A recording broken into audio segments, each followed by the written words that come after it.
Estamos iniciando mais um programa Desenvolvimento Sustentável em Debate, tendo conosco hoje o Eduardo Dil, que vai falar sobre compostagem de resíduos orgânicos domésticos e a expansão da percepção ambiental.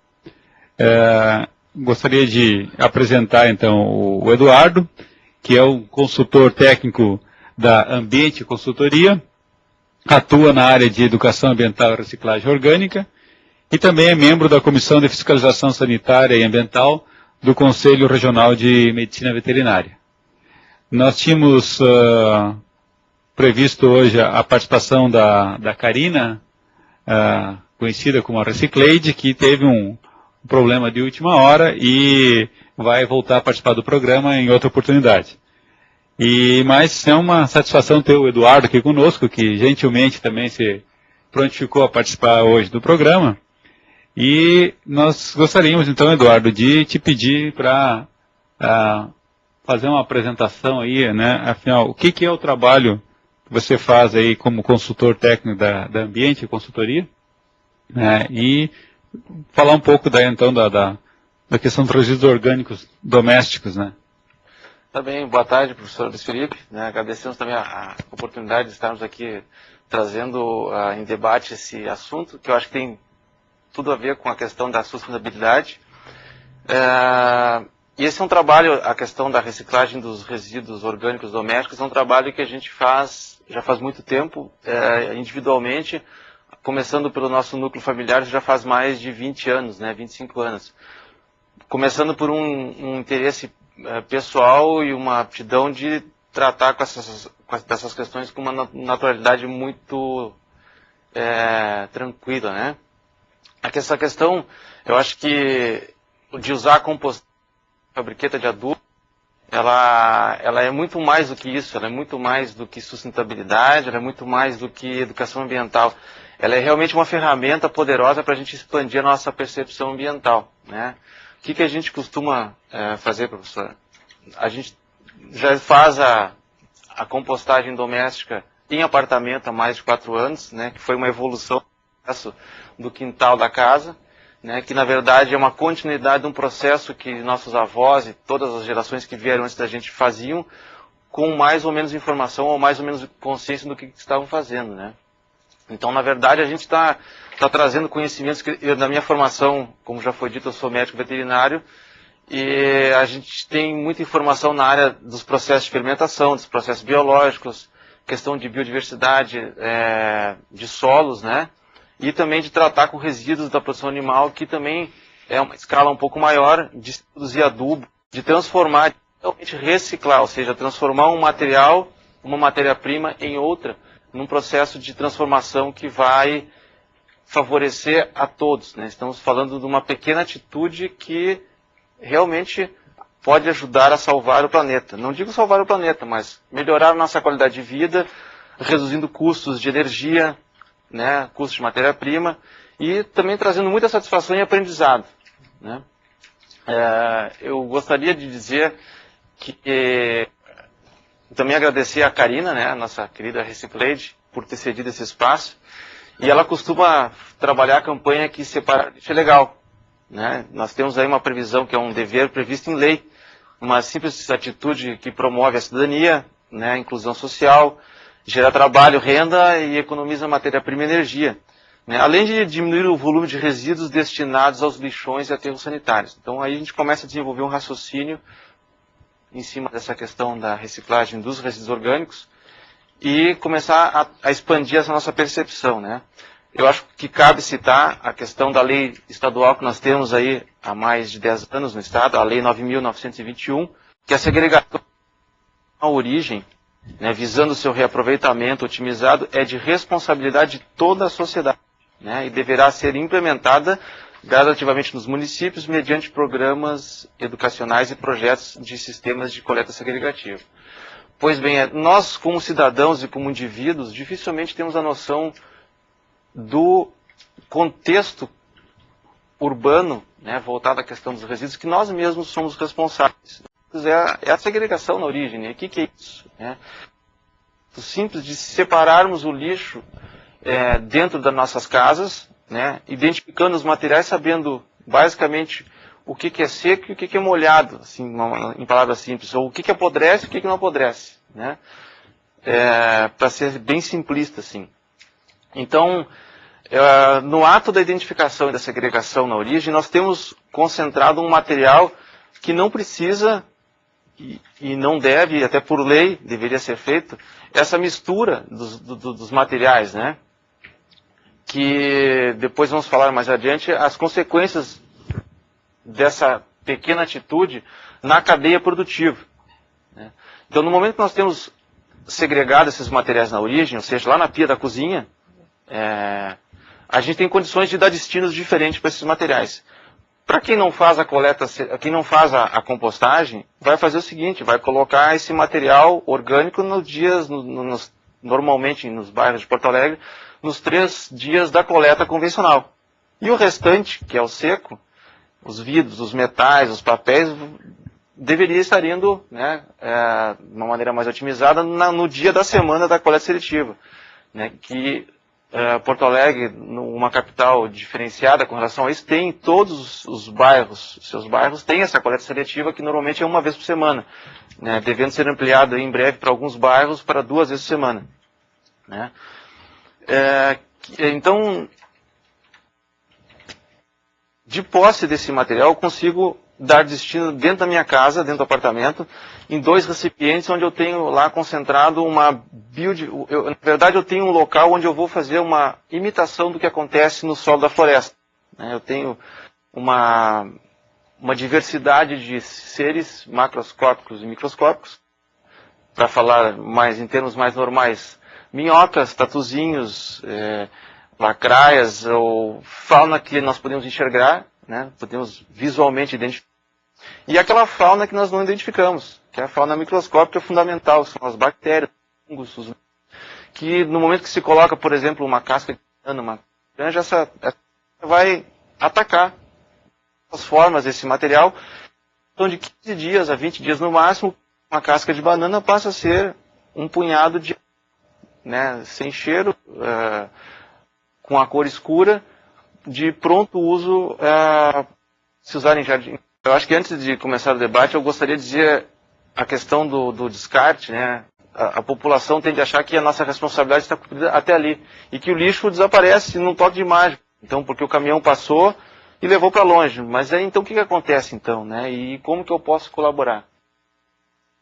E essa questão da reciclagem dos resíduos orgânicos está dentro da segunda pergunta, que é como que eu posso colaborar? Então, eu acho que fiz uma introdução, acho que podemos ir adiante nessa discussão.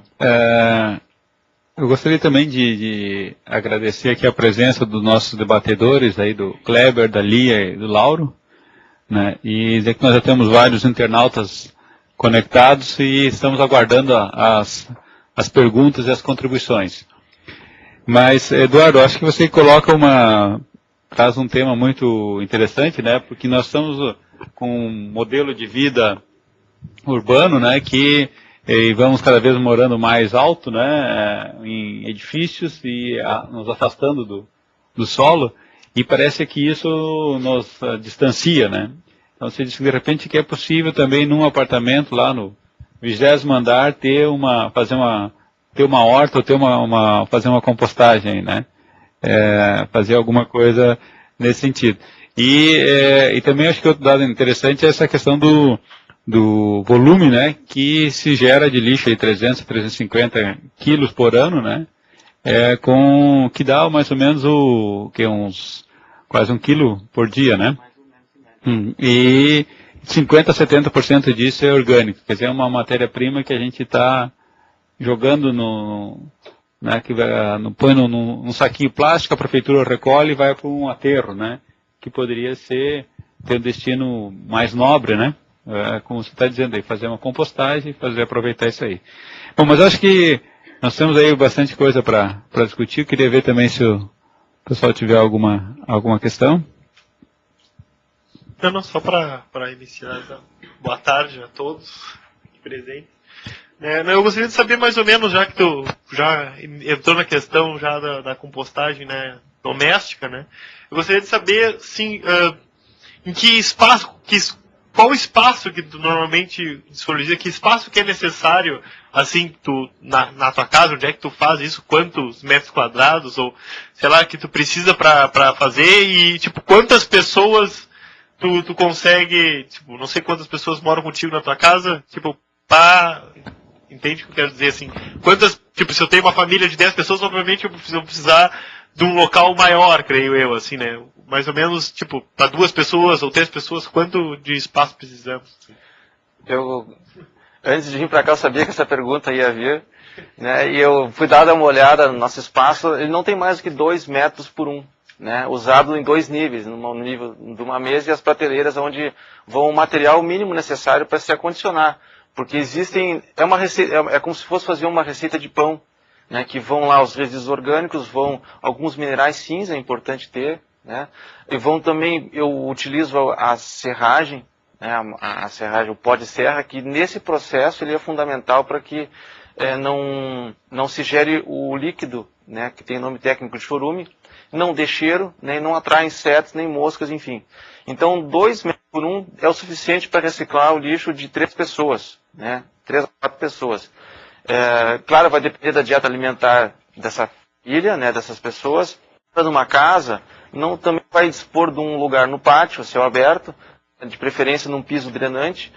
A composteira vai ser diminuída de acordo com a produção da casa, né? Se a casa tem um jardim onde se geram folhas, grama, a varrição da grama, algum material de poda, que também é fundamental para o processo de compostagem em si, ele vai ser acondicionado também nesse espaço. Então, se dá uma largura não mais do que 80 centímetros, 1 metro, e o comprimento vai ser de acordo com a produção de resíduos orgânicos desta unidade que está se falando, né? Agora, eu ressalto que no nosso caso, como é um processo simples, sim, é uma coisa que acontece naturalmente na natureza, da minhoca vermelha da Califórnia, ela é fundamental porque ela vai acelerar o processo, né? Então, para que esses anelídeos, né, se desenvolvam, com a fauna epígia, eu gosto muito desse. Eu, como veterinário, fui aprender há pouco tempo esse termo. Fauna epígia vem de epigeia, né? São aqueles seres que estão sobre a superfície e logo abaixo da cobertura morta, que se chama, que podem ser folhas, podem ser jornal picado, a própria serragem, né? Que também vai favorecer e acelerar o processo. Então, 1 metro por 2, né? Que é o espaço que eu utilizo, ele é suficiente dentro das condições que eu criei digamos, eu tenho um fermento, como se na receita do pão não se faz pão sem fermento. O que é o fermento? O fermento faz o pão crescer, faz o pão ficar fofo. E no caso da compostagem, o fermento seria esse pool de micro-organismos macroscópicos e microscópicos que estão ali interagindo e agindo intensamente para fazer com que o volume reduza.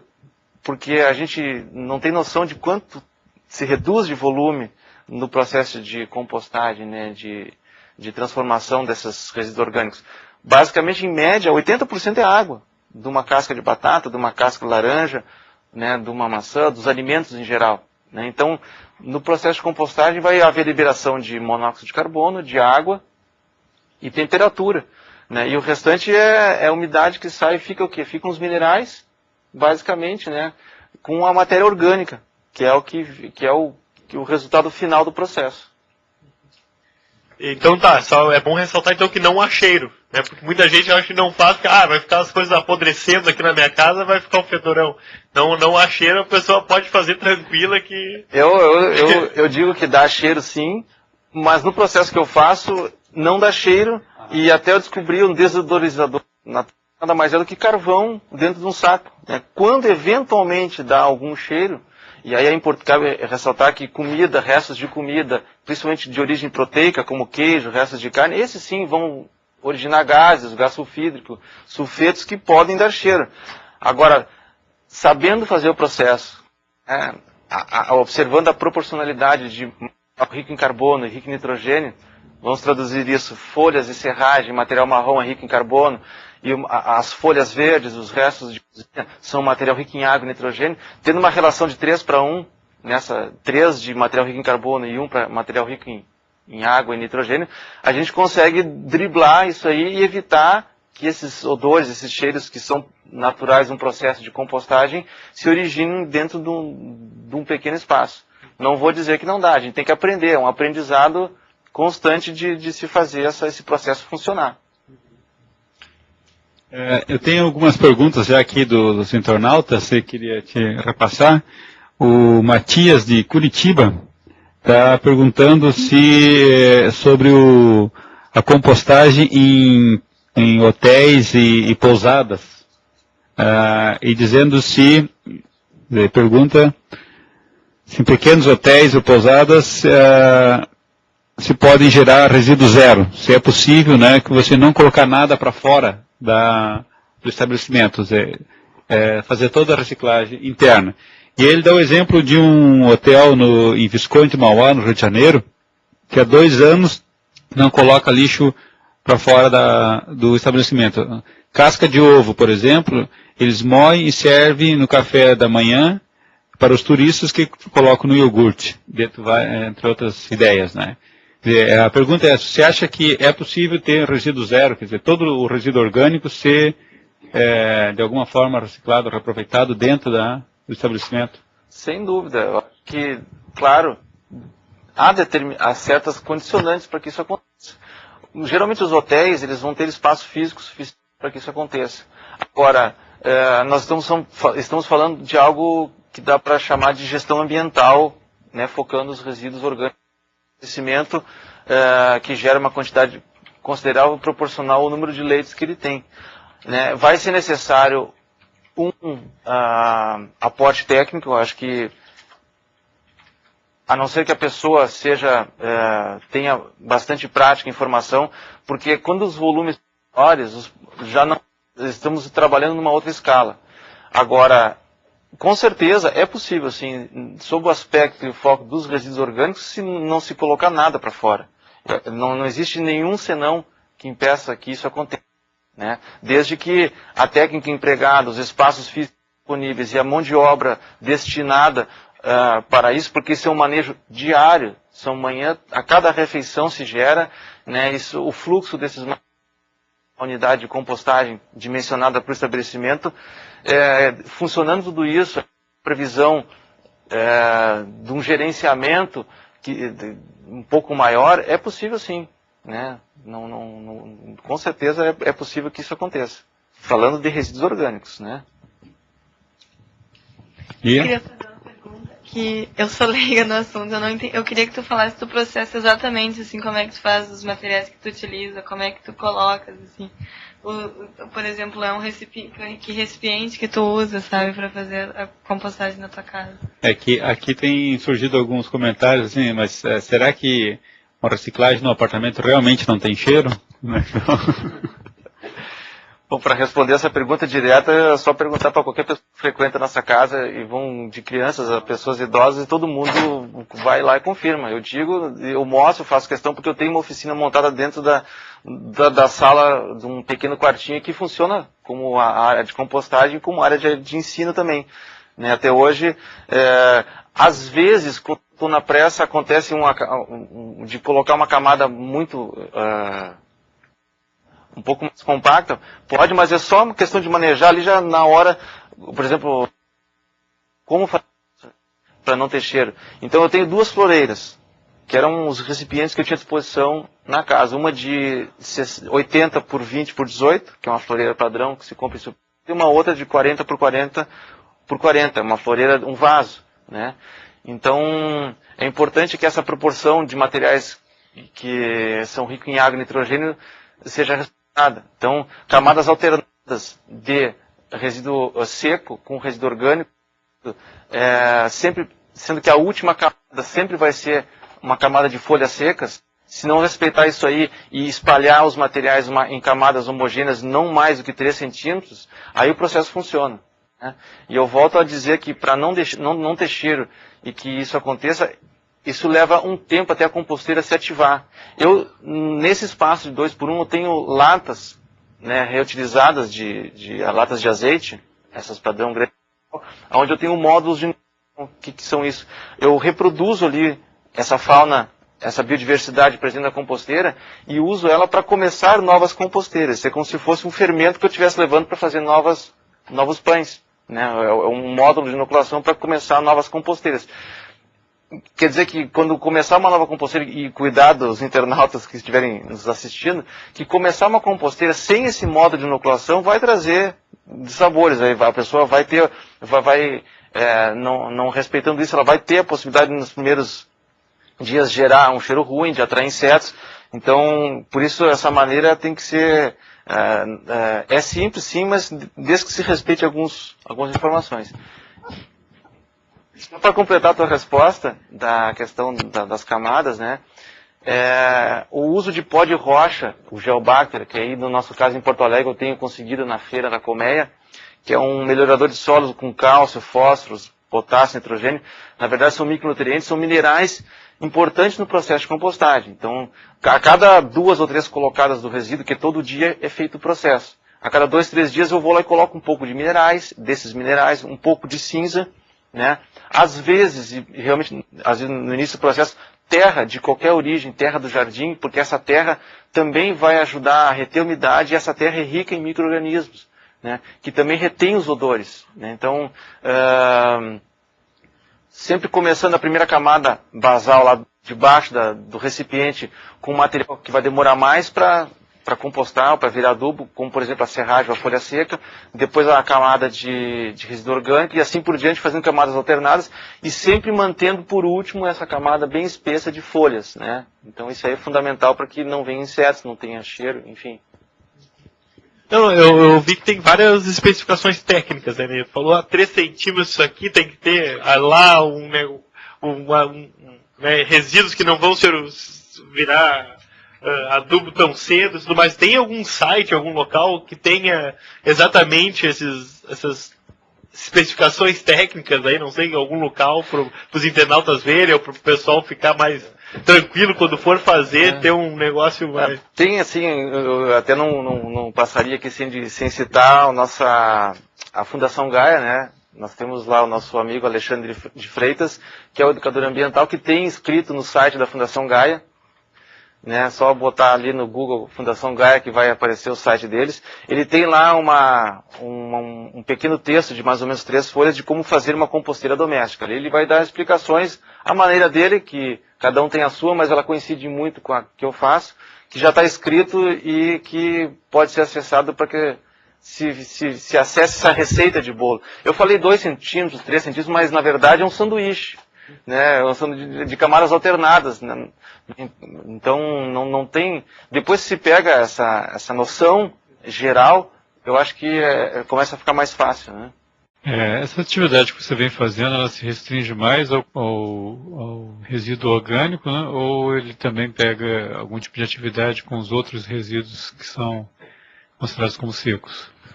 Ela pega assim, na verdade eu faço um trabalho que chama Oficinas Visão Ambiental. Nessas oficinas a gente trabalha a coleta seletiva como um todo, né, falando de todas as classes dos resíduos, os perigosos, industriais, o rejeito, falando das frações do lixo normal domiciliar urbano e também do comércio, abordando essas outras categorias, né? E eu uso apenas a composteira doméstica porque ela é uma ferramenta para trazer esse assunto da coleta seletiva e falar de uma maneira mais genérica, de uma maneira mais ampla, né, sobre a questão dos resíduos em si. Ela é um instrumento para se trazer o assunto de que existem outros materiais a serem trabalhados, né, no comércio, nos hospitais, aí depois a gente pode falar um pouco, como por exemplo o rejeito. O que é o rejeito? Né? O que é os plásticos flexíveis, os PADs, os polietilenos de alta densidade? A gente aborda essas frações para que as pessoas percebam que o orgânico é importante que ele seja identificado e não misturado com os outros. Mas com certeza a gente sempre se obriga a citar do universo onde o orgânico está contextualizado, né? E como é que surge o envolvimento das pessoas que participam assim, dessas oficinas que você organiza? Você anuncia, ou as pessoas que procuram? Como é que isso acontece? Né? No caso aqui hoje, por exemplo, a Karina, a gente faz parte também, acho que cabe dizer, somos participantes do Fórum Lixo Cidadania. A gente tem contato com a rede de ONGs de Porto Alegre. Eu mesmo já vim do movimento ambientalista, do movimento de ONGs, fui coordenador de uma ONG em São Leopoldo, né, da UPAN. Então, a gente acaba oferecendo, mostrando e falando sobre esse trabalho e acaba sendo convidado para falar sobre esse assunto aonde ele se encontra. Né? Esse trabalho, eu também vendo essa oficina. Ela é um trabalho que pode ir até as empresas. Né?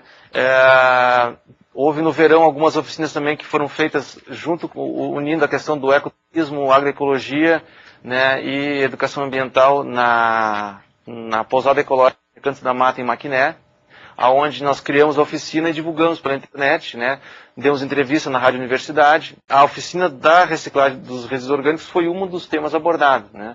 Neste caso nós abordamos o tema bioarquitetura e agroecologia, né, que era um local propício para se falar sobre isso. Então, no momento se fez a prática, nós construímos uma composteira, né, fizemos a identificação dos resíduos e falamos também do tema coleta seletiva num sentido mais amplo. Né. Então, me coloco à disposição, aproveito o espaço aqui também, a oportunidade, né, para qualquer empresa, escola que queira desenvolver esse trabalho, entre em contato comigo, né, onde as pessoas, ou os grupos, ou a empresa estiver demandando isso com uma forma de trabalhar a gestão ambiental interna ou trabalhar a educação ambiental simplesmente, né? Uhum. Podia só repetir o telefone para eu colocar no site? 3311-3836, que é o telefone da Ambiente Consultoria. Uhum. Tá.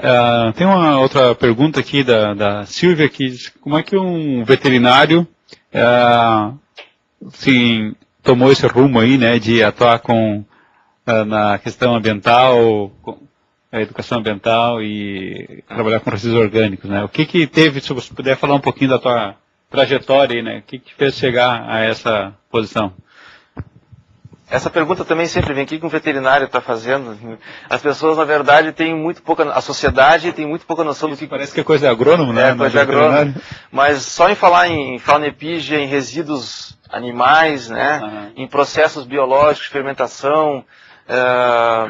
isso aí já está trazendo o assunto também para o veterinário. O veterinário tem essa noção epidemiológica das doenças que podem se ter transmitidas pelos resíduos orgânicos, a questão do controle vamos falar aí de biodiversidade urbana, né, dessa fauna que se divide em várias faunas que nós temos na cidade, né, e aí podemos falar com segurança da fauna sinantrópica, que é aquela fauna que a gente não chamou para estar aí, que seriam as baratas, os ratos. São pragas urbanas que, na verdade, o veterinário está lá sempre, auxiliando as prefeituras, as secretarias municipais de saúde, de meio ambiente, a trabalhar nesses processos de controle efetivo, né, de toda essa fauna que nos traz tanto incômodo.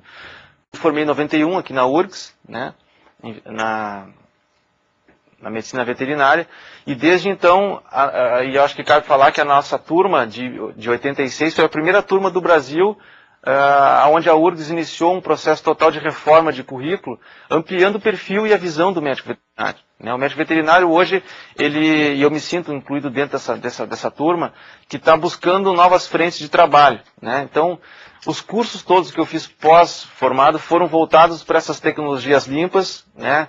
Para a questão de educação ambiental, para as questões de homeopatia veterinária, agroecologia e depois, recentemente, para a questão da gestão ambiental. Né? O agrônomo, os engenheiros projetando prédios sustentáveis, né, que vão ter, os arquitetos que precisam ter essa noção de uma casa, no meu entender, uma casa sustentável, ela tem que ter um espaço do pré-armazenamento dos resíduos. Né, sejam eles orgânicos ou o restante todo, o rejeito e os recicláveis, né, dentro da casa. No prédio também é a mesma coisa.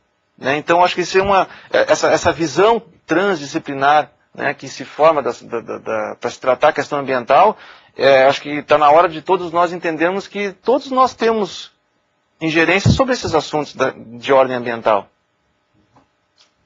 Então, já pegando esse gancho aí, eu gostaria de te perguntar o que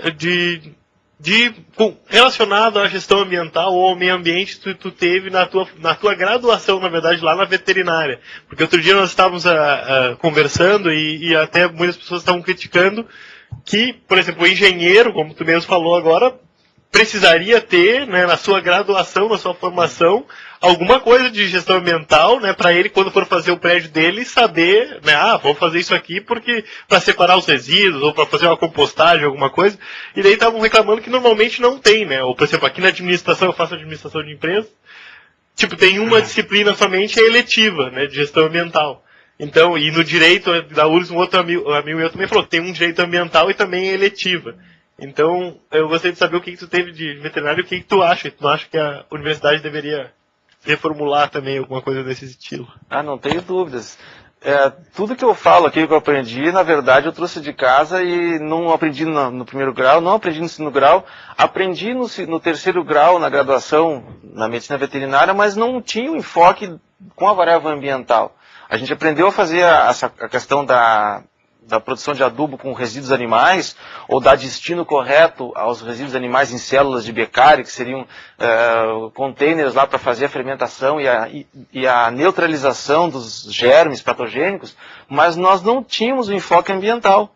Eu acho que essa questão da visão ambiental, ela vem permeando todas as faculdades e com certeza vai entrar no currículo. Na minha graduação, iniciando em 86 e finalizando em 91, não se falava sobre isso. Mas também não se falava de modo geral no sistema de ensino, né? Então hoje não se concebe mais uma escola de economia sem falar de contabilidade ecológica. A questão ecológica, a questão ambiental, ela está sendo tão importante ou maior na hora de se fazer projetos, na hora de fazer orçamentos, na hora de se fazer a viabilidade logística da construção de um prédio. Tudo, a variável ambiental hoje ela não pode mais ser descartada em nenhuma área de conhecimento.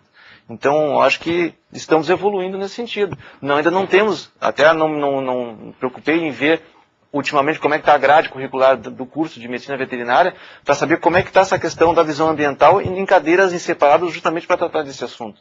Uhum. Tem outra pergunta da questão se a Ambiente Consultoria faz compostagem, ou ela ensina, ou como é que é esse serviço prestado? Acho que você já falou, mas para retomar aí, né, se é um serviço gratuito, quem tiver interessado, né, como é que entra em contato com vocês? A gente já passou o telefone, né? Mas esse serviço, como é que é prestado?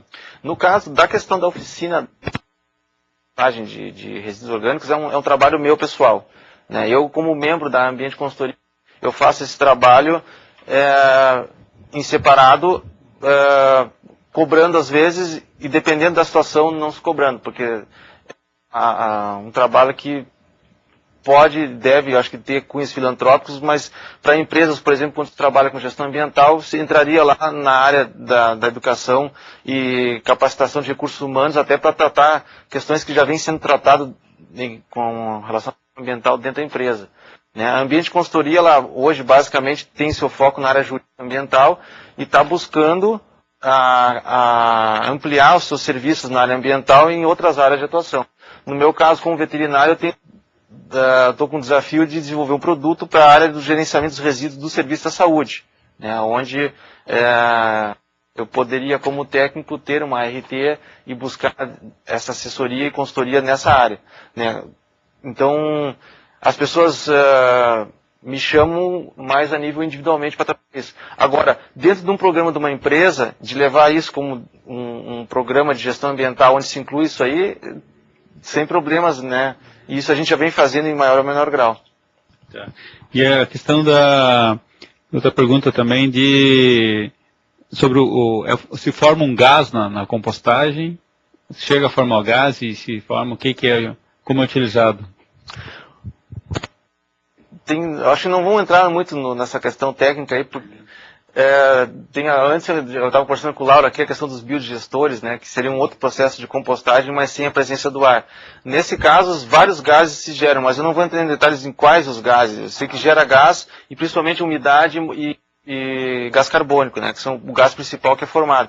Mas esses gases, eles estão na atmosfera se diluem e não são gases que têm odores.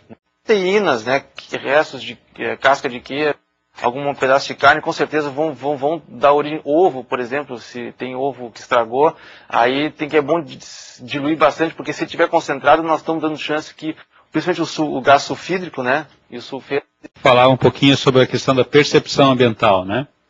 E estava comentando antes da gente iniciar o programa aí de a questão do consumo sustentável, né? Então a gente queria ver a tua opinião, assim, que é uma questão bastante polêmica, né? Afinal, o que é consumo sustentável?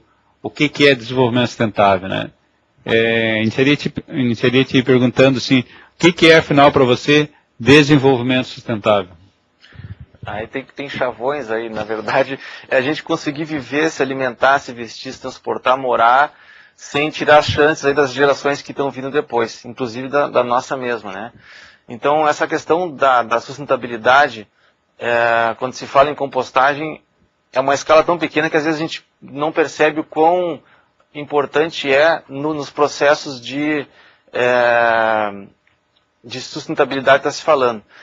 Eu acho que cabe dizer que a nossa sociedade de consumo capitalista, ela está aí, o modelo de desenvolvimento pós-1822 da Revolução Industrial, usou os recursos naturais num sistema linear, né?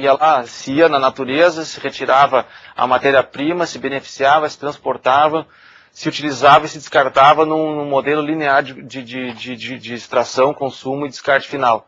Quando a questão da sustentabilidade dos materiais, a questão da sustentabilidade energética, a sustentabilidade cultural, que eu acho que pouco se fala, né? Aquilo que nossos avós, nossos antepassados faziam, e que a gente, de uma maneira ou outra, vai perpetuando, estão diretamente ligados a essa questão, né?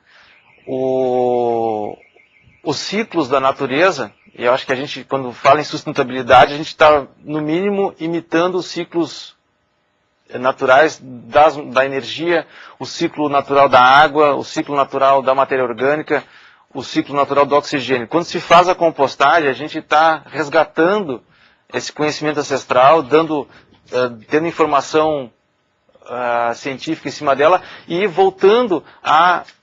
resgatando um modelo que é da natureza.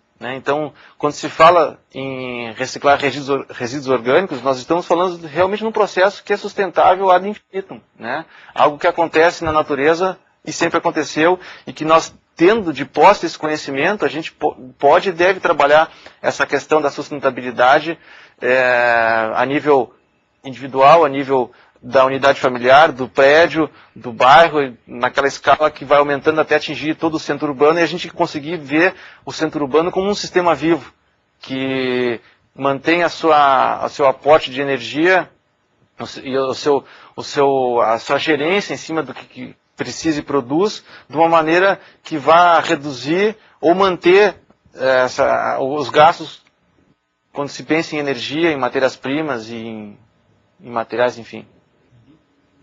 Kleber, tinha uma pergunta?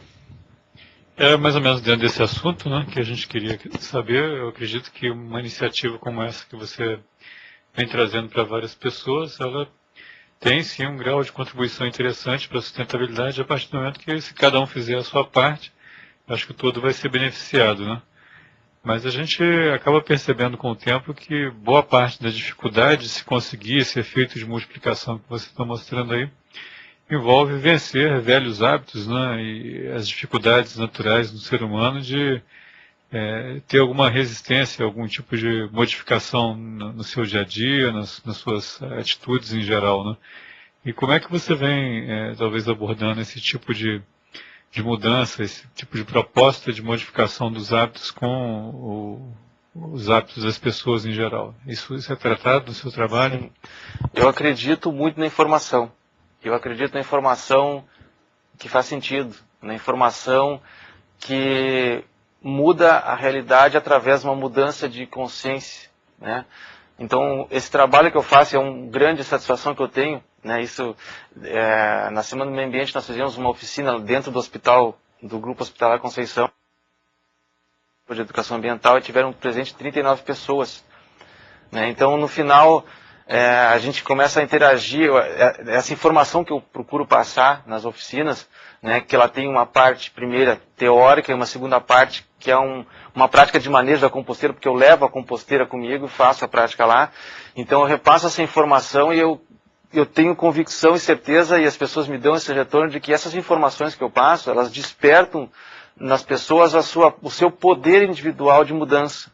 E eu tenho, e isso vai junto com as pessoas. Eu consigo, assim, ter um objetivo de atingir a consciência das pessoas através da informação.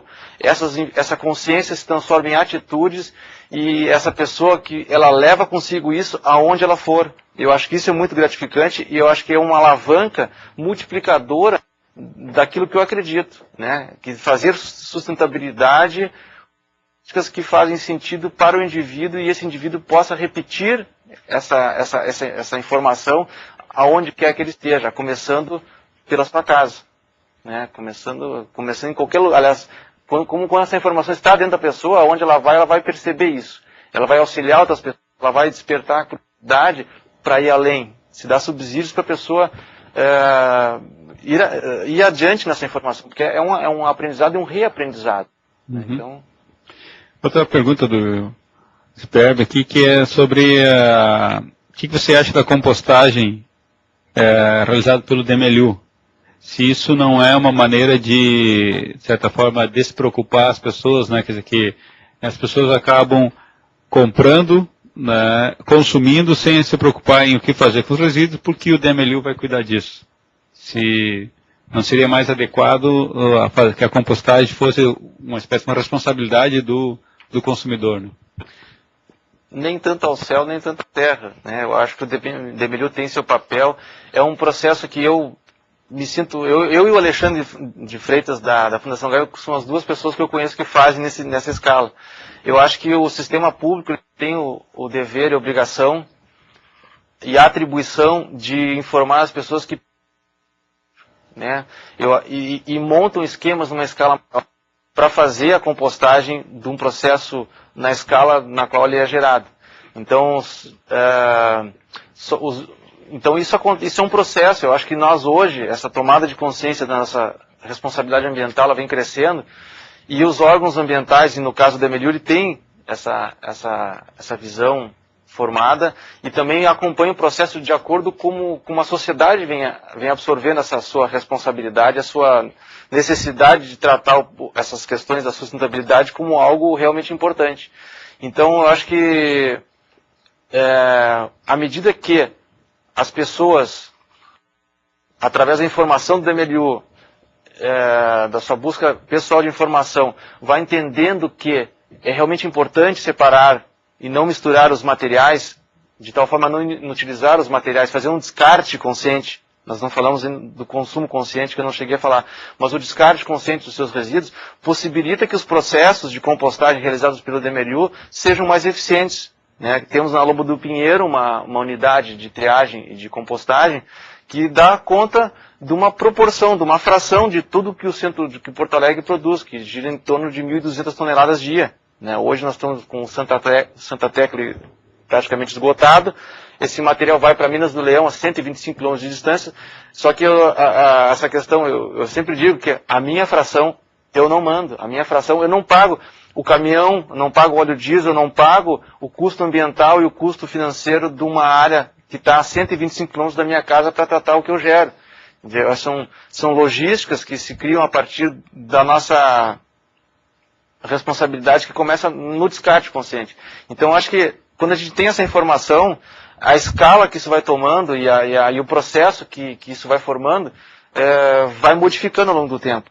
E eu acho que o trabalho que eu faço, o trabalho que as empresas fazem, acompanha esse processo, está mudando e está evoluindo. Eu acho que nós chegaremos lá. Uhum. Né?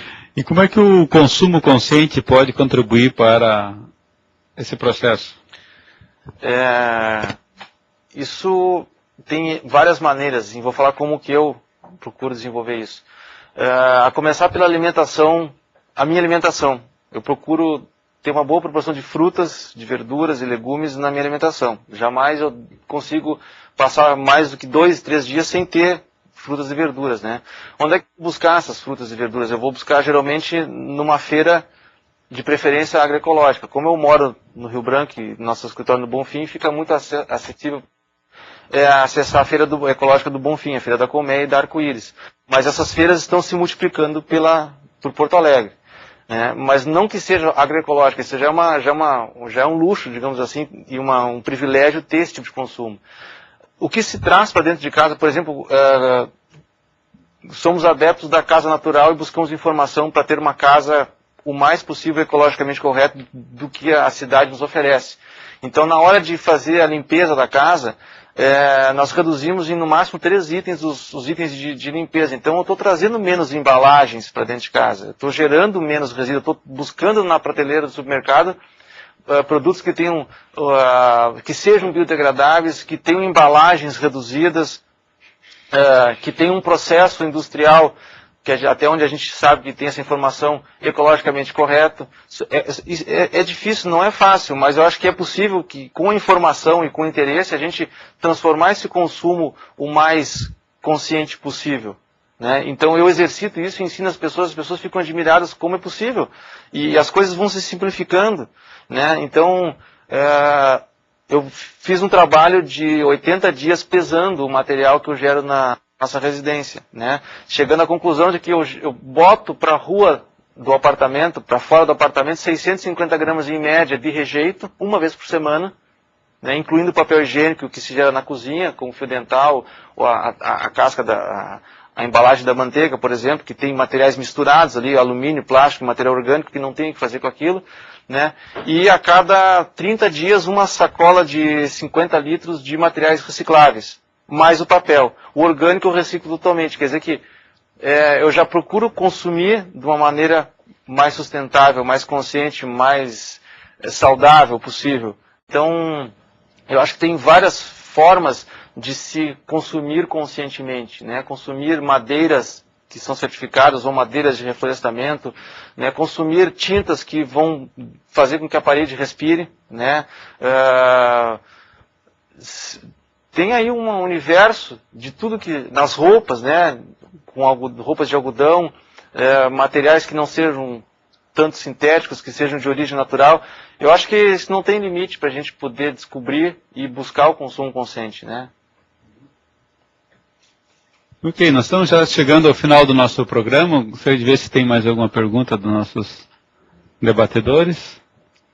E também perguntar se você tem algum comentário final.